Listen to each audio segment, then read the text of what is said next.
Welcome to the Mesquite Garden Podcast, where your hosts, Porsha and Marissa, bridge the gap between Western healthcare and holistic health. A quick disclaimer, please note that this podcast is for informational and educational purposes only. The content shared here is not intended to diagnose, treat, cure, or prevent any medical condition and should not be considered a substitute for professional medical advice. Now let's get into it. So today we are talking about detoxing after the holidays, and I know we all need that. Did I ever? Yes. Overindulged from Thanksgiving all the way up to the New Year. I just let myself eat whatever. Way too many carbs, way too much sugar.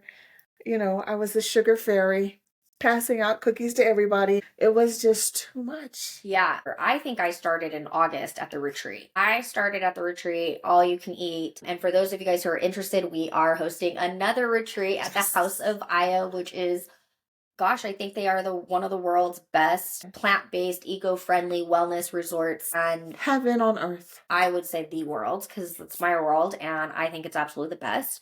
But it is all you can eat, and the food is divine. Best food that I've had served to me. And the fact that it is all inclusive and you're lounging, you are just living in the life that I wanted to live in. Yes. So yes, it's all about holistic wellness. There's meditating, there's breath work, there's yoga, and there's more yoga, and there's some more yoga, and there's art classes, and there's cultural classes, there's cacao ceremonies if you're interested. And the greatest part is you pick and choose what you want to do. And this year we are going for the Day of the Dead celebration. So October 1st over into November 2nd or 3rd. I'd have to double check, but I will put the link to the Holistic Day of the Dead retreat. It is a family retreat, you guys, because they also have an amazing kid-friendly space. I mean, my son is 6, my other son who's 16, they both went, they loved it. They have a cute little water park. They do scavenger hunts where they find real crystals. They do cooking classes, they make bread, they do arts and crafts, but it is just amazing. The ocean is beautiful. Again, everything there. Their restaurants are just top-notch. They have Michelin stars. It is amazing plant-based nourishing food. Overindulging doesn't, it doesn't matter. Even if I'm eating nothing but healthy food, if I am only eating all day and all night, it's still too much for me. Still too much. I'm probably still digesting from then. But going on, so yes, detoxing after the holidays, like we just said, it is so important, and it really is something that you do need to do in order to stay healthy for the remainder of your year. Detoxing your liver and your digestive system, allowing that liver to detox so it can be working at its full functionality of filtering all the toxins out of your blood. Reducing inflammation. How many of you guys have achy joints? How many of you guys have bloating? Do you look like you're 4 months pregnant right now? Maybe it's just bloat. Boosting your energy levels, skin and immunity support, mental clarity and your mood, and then just kickstarting this healthy time frame, right? Like, we all feel sluggish after we overindulge. That's why we're detoxing, and let's just jump into what we're going to use to detox. And of course, we're going to go the holistic route, and of course, we're going to start with food because food is our medicine. I am a big believer that if you're doing this before you're already full of illnesses, food is your preventative medicine. What you're putting into your body is truly how your body is going to perform. That is just the way it goes. That's true. Yeah. So eating with the seasons is one of the easiest things that you can do to know what should be coming into your body to help detox it or what is good for it. And so right now, while we're in January, you're going to be focusing on your leafy greens, your kale, your spinach, your collard greens. They're rich in chlorophyll, which helps remove those toxins and supports your liver function. And then it's also high in antioxidants and fiber, so that helps with your digestion. And again, put them in smoothies. Put them in salads, saute them with garlic, do whatever you're going to do, but do it. That's the kicker. You got to do it. Beets are another. Beets. Yes. Especially if you roast them, you make a nice roasted beet salad. Yeah. So delicious. I actually only got introduced to beets in 2020. So it's only been going on 5 years. Prior to that, I had never eaten, let alone, I don't even know if I'd seen a beet other than at the grocery store. But when we went vegan, well, let's start eating all the foods we can. And so we got introduced to beets from actually our secretary, Danielle. And So I roast them. We pickle them. I make tacos with them. I make poke bowls with them. Yes. So we do a lot. They're very versatile. Sushi with them. We love beets and they're amazing. They also help with your liver detox as well as improving that blood flow. Beet juice is an excellent drink to have if you are wanting to help with your high blood pressure or even just heart healthy.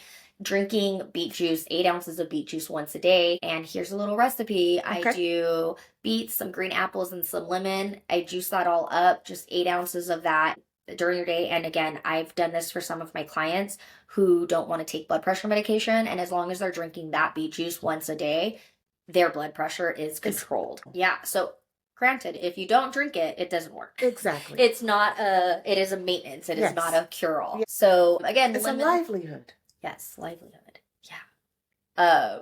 Livelihood. Eating I to love live. these. Yes. And they're so pretty, really. Yes. Yeah. They come in all those different colors, the orange and gold and red, the deep dark red. Yeah. I'm actually going to be planting some more beets this month. So yay. Yay. Going back, lemons are really good. They have that high vitamin C. They're going to help neutralize that free radical and support digestion. Drinking some warm lemon water in the morning helps with your liver, your digestion. It just kicks everything in. Drink that before your coffee. Drink that before your tea. Get that going in your system to wake things up and start with purifying it. Okay.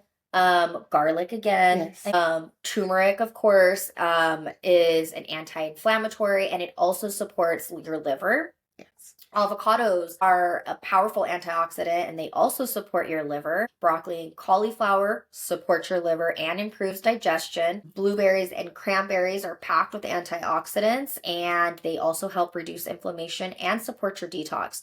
Eating frozen blueberries will have more nutrients in them. Fermented foods, kimchi, yogurt, sauerkraut, those are going to be kombucha. Kimchi is amazing. Yeah. I'm not that big of a fan. I've had homemade kimchi from a friend of mine, Sue. She's a gardening friend, and hers was really, really good. She made it herself. But for some reason, when I get the canned or the jarred kimchi at the store, there's something there's like a taste that I feel comes with the preserving of it. Yeah, I like the freshly made ones. Especially, my dad used to live in Koreatown, so we would get the kimchi fresh from the local markets. Amazing. I could only imagine because that's how Sue's was. It was fresh. So I was like, well, this is delicious. But when I've had that can, anytime I think I taste preservative, I'm like, I don't want it. Yes. But yes, so fermented foods are really good for digestion. You also, apples, which again, that's something that we should be eating right now. And cilantro, you guys. Cilantro is so good. Anytime that you can, put it on your food as a topping, put it in your smoothies. You guys, cilantro, those ends, when you're cutting up those ends, don't throw them away. Oh. You can eat them. A lot of people don't like to, but if you don't want to eat them, cut those ends up. Make sure they're organic because it's full of pesticides if it's not. But as long as it's organic, keep those stems, wash them up, chop them up, put them in a mason jar and cover them with alcohol, 80 proof or higher. And now you will have beautiful cilantro tincture in 6 to 8 weeks that you can just add to your water, add to your teas, add to your foods. And you're getting all of those benefits without actually having to eat it, because a lot of people, my daughter included, believes that cilantro tastes like soap. No, we mix it with red onion and green onion and the cilantro, and you chop it up very finely. And then we add that to our salads. Yeah. We add that to our soups. We add that to our rice, whatever we're eating. It gives that punch of freshness. Yeah. I love cilantro. I put it on everything. Soups, Mexican food, Asian food, American food. Yeah, everything. I'll put it in everything. Everything. And I'm always like, detox. So, yes, cilantro, that is, a little tip for you guys. And speaking of herbs, since we just talked about that, a couple of these I'll probably mention again because they are also food. But going on herbs that can support your detox. And if you didn't realize, there's that common theme of detoxing your liver and your digestive system. Because again, what we're putting into our body is either helping us or harming us. Right. So let's keep putting things that are helping us. Absolutely. Yeah. So moving on to herbs that help with detoxing. Milk thistle This is available everywhere. You can get it in pill form. You can have it in a tea. You can have it in a tincture. Milk thistle is a great herb to use to protect your liver from toxins. It also helps rejuvenate them as well as improves your enzymes levels. So keep that going, especially if you guys are drinkers. It is what it is. If you guys are drinking, keep that milk thistle on to keep your liver healthy. You are putting a lot of stress by basically drinking poison. That's what it is. It is poison. I'm not saying, we all get some liver now and then, some more than others, but let's start treating those things as well. Love on your liver. Yeah, love on your liver. Yeah. Dandelion root, turmeric, burdock root, which actually helps your kidneys as well. It purifies the blood. Ginger again, cilantro again, peppermint, nettle leaf, which is good at promoting kidney function and flushing out toxins. Okay. Red clover, which supports blood purification and lymphatic drainage. Red clover is also a herb that I use every single day for my hormone balancing, and I have several of these herbs in my red moon tincture, which helps with female hormonal changes, specifically menopause, perimenopause, hot flashes. Okay. So that red moon tincture is definite. I am refusing to go through menopause. I will not go through menopause. I will just transition and not have any of these symptoms that Western society says you must have when you go through menopause. I will continue to work on my hormones, and I have another segment as well as a class that I will be posting on the YouTube channel all about women's health and hormones. I'm super excited about it. Can't wait. Yeah. Artichoke leaf, such a good herb. Let me tell you guys. So I use artichoke leaf. I have digestive issues, period. I am a Cancer. It goes along with my sign. I also had a childhood where eating was not we didn't eat healthy foods. Okay.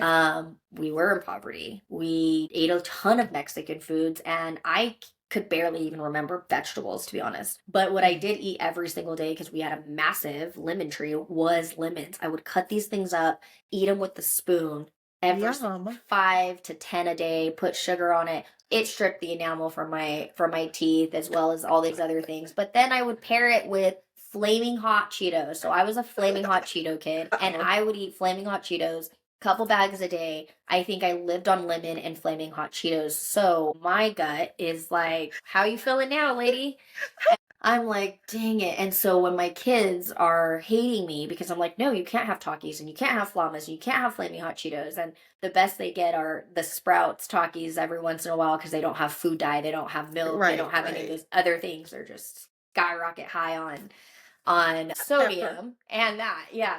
But still, I'm like, no, because I know what I go through. It's terrible. And so now I'm going backwards. But artichoke leaf helps with bloating. It helps your digestion. And I use it and how I use it is in a tincture form. So I turn this into a tincture, and then I take the artichoke at least 15 minutes before I'm going to eat a meal. And what that does is it immediately activates your digestive enzymes in your mouth, because so many of us, we are high on sugars and carbs and sour stuff. Like, we're not used to that. We don't eat a bitter diet the way that we used to way back when, before society became modernized. Yes.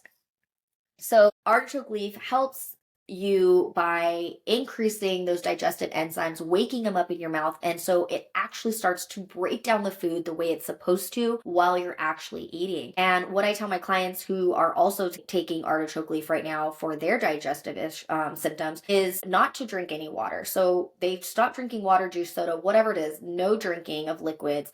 Once you've taken the artichoke leaf, you don't take anything. You leave that bitterness in your mouth while you're eating. You do not want to be drinking a lot during your meals, because you are diluting all of the digestive enzymes in your digestive system. And so that contributes to bloating, that contributes to upset stomach, that contributes to poor digestion. Exactly. And so by doing these things, even if you don't have artichoke leaf and all you have right now is the option to reduce the amount of water or liquid intake while you're eating, it will help. So that is another one. Again, you guys can find that on the website. I do use it. Yeah. Once a day. And again, it is. It helped me with my detoxing. Good. It Yeah, I really mean did. and that's it's here for detox, but like it also helps support your bile production, your liver health, and then like I said, it does improve digestion.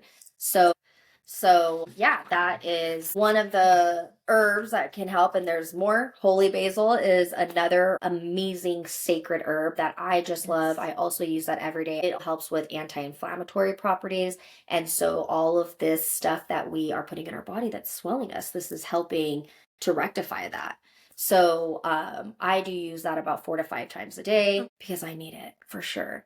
And licorice root is an excellent herb, and that's actually another one of those herbs that we mentioned in our last episode about lung health. So a lot of these are double, triple, quadruple whammy, and there are so many herbs out there that do a lot of the same thing. But the great thing and the special thing about herbs is they really are determined on like you, like synergistically how they work with me is different than how they work with Marissa. So what you need is what they're going to focus on. And unlike pharmaceuticals, we're not drowning in side effects by them. So there's that. You don't want the side effects. Right. And disclaimer, not saying there aren't side effects with herbs. There are. You can still be allergic to them. You can still have a reaction. They're just not as common because they are natural. So yeah, I mean, I don't know. They were like put here for our health. Yes, this was before. This is the way before pharmaceuticals. So Your kitchen should be your medicine cabinet. yeah, I agree. So yeah, in addition to the herbs and in addition to the food, let's talk about some detox practices. My favorite topics. I love that because I try to incorporate self-care into my daily activities. If I don't do it weekly, then I feel like I'm depriving myself. Yeah. So those are things you asked me about the dry brush. Yes, I did. There are multiple massage places that incorporate the dry brush into the therapy, and it helps to get your lymphatic system going so that you can drain properly and detox with that. Yeah. I thought it was going to be weird because you're not putting any oil on or anything like that. It's just the dry brush against your skin, which is our biggest organ, right? But it actually was so invigorating. And I felt like my blood was flowing better. Yeah, that's the point. Yeah, I mean, it does. And I do dry brush. The first time I did get it done was during a therapeutic massage. And I was working on draining my lymphatic system. So I started dry brushing. And the first time I did it at home with the brown brush that I just got it from Amazon. I Googled dry brushing and I looked up what is the best way to dry brush because I know that there is a purpose, right? If you're trying to get your lymphatic to drain, you want to brush in the way of brushing all of the toxins into your lymphatic nodules, essentially. Okay. So into your lymph nodes, into this area, so they're able to drain. And so knowing and looking up the necessary things to brush correctly was important for me in order to, like You I are said. so thorough. I love that. Me, I'm paying somebody to do it. And you're like, no, let me research it. Yeah. I love that. I mean, and that's the thing, like I have really dry skin. I'm fortunate that I have good complexion and I've never struggled like some people with skin conditions, but the dryness that I have can be in its own level of issue for sure. But if I don't brush, I will feel it for sure. Now that my skin feels so much softer. Yes. So I really do enjoy and I do like the dry brushing. Actually, my husband is now doing it and my son, my 6-year-old is like, that is way too hard. I don't like it. So I'm going to see if there's a softer bristle brush for kids, but maybe you can use the loofah. maybe. In addition to dry brushing, there's also the infrared sauna use, which promotes sweating and that aids in eliminating those toxins and support the overall detox. I love infrared saunas. And I like the ones that they use the crystals and it changes the colors. That's cool, So yeah. while you're detoxing, you can focus on balancing your chakras or Love that. just your energy level or whatever you need to boost your overall sense of well-being. That is like you get the heat and then you have the colors working around you and you can set the timer to change colors like every couple of minutes so that you're going in and out of these different waves of energy. You have to go with me. I will. You have to go with me There's a holistic place that I like to go float, Ooh. but they also have the infrared sauna and they have the salt grotto. So they have both. Yeah, I'll try it, You but have to go with me. I haven't been It's a back. whole different vibe. When you walk in, you have the sage burning, you have the Indian incense going. There's tea there for us. I like this place because it's very clean. Yeah, I'm excited. I want to can't try wait. it with you. I can't wait. And we're going to Where's post it? about it. Yeah. Ooh, we'll do a Corona. video. Okay. Yeah. Yeah. Yeah. Well, then, yeah, stay tuned for that, you guys. It's going to be so much fun. fun. Yeah, I so can't the wait. infrared sauna and the rocks and the Yes. teas. Can't wait. We'll record it. It's going to be great. Yes. So, yeah. And then, again, we talked about the herbal teas and the Yes. hydration. Again, keep in mind water, water, water, water. You should be drinking Hydrate. half of your weight. Can you drink half your weight? It's hard for me. I got to set timer. I have to sit it by the bed. Even then. You know, I put my water in my mason jar with my glass straw, don't judge. Yeah. And I keep it by the bed and I say, you know, my prayer before I go to sleep. And then when I wake up, I know that that jar has energized my water and it has all the things in it that I need, and I start my day that way. Yeah. And then everything just falls into place. When you start with a positive affirmation. Yeah, definitely. And like you said, you're thinking about your water purifying Yes. as you wake up. That's great for sure. Yeah, because what you So- think goes into that water. Water takes on the energy that you project upon it. Yeah, Luca and I actually did one of these science experiments where we were speaking at the water and Nice. flash freezing it and seeing what the crystals looked alike, Wonderful. and how if you say negative words to it, it looked negative, and if you say things like "I love you" or "You're beautiful," it looked like a beautiful ice snowflake. And we were trying to do like where it also memorizes, like you could put it over a rose and it would then show you a rose, but we don't have the proper dishes for that to get the actual. Action. Yeah, exactly. But it was still super fun, and that little experiment made him even realize, you know, when we're talking into our tea, when we're meditating, and then we're goes right drinking in. it. Yes. Yeah. And so every now and then he'll, you know, be talking to his stuff, and I'm like, "What are you doing?" And he's like, "Oh, I'm just talking to my water, my jug of milk." I'm like, "Okay." So yeah, but you guys, I hope that you guys enjoyed this topic Yes. today of detoxing. This is, you know, again, goes along with January in general and what we should be doing always, but just go a little bit heavier right now so you can prepare, because Get ready. yeah, get ready, you guys. It's gonna be fun. 2025. I know it's already started off kind Yes. of wild, but So fulfilling. how we use this energy, yeah, let's grow with it. So, Yes. but yeah. Thanks for watching. Don't forget to like, subscribe, and share, and follow us on your favorite platforms at Mesquite Garden.